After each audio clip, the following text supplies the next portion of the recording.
Hi, in this lesson, we're going to take a look at some of the new multitasking features here in Windows 10. This includes the virtual desktops and the timeline. To get to either of those things, we need to come down to the taskbar, and you see here that we have task views.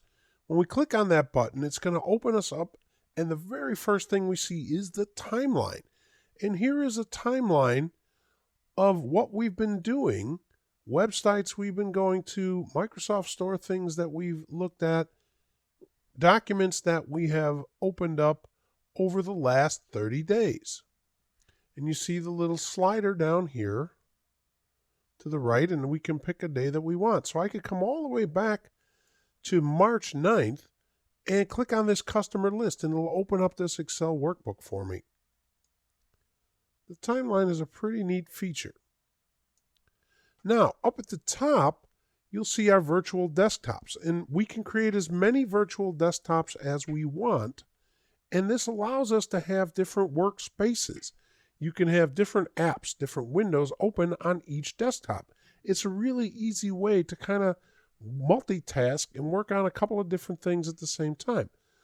If we hover over desktop 2, we see that we have a couple of windows open. I have a solitaire game and Spotify. If I hover over desktop 1, you see that I have an Excel workbook, my Microsoft Office open, and my File Explorer. If I want to go and click on one of these, it'll take me right here to desktop 2. This is a more fun, personal desktop. I have some music playing and I have a game, but I can just as easily go back to desktop 1, which is more serious. I have my Excel workbook and my Office 365, maybe my email, whatever it is.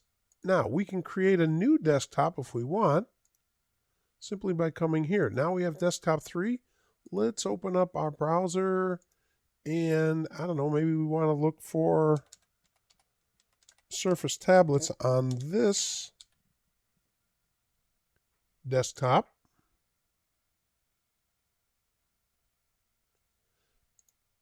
And then we can come back and go to desktop 4, and it's a clean slate for us to do whatever we want. Maybe we're going to open up the Microsoft Store and see if we can find some apps in there that we may want to use. And again, switching between them is as easy as clicking on the taskbar, that little icon, and finding the desktop you want.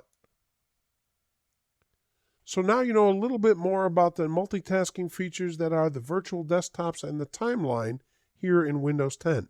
But that's it for this lesson. Thanks for listening, and I'll see you next time.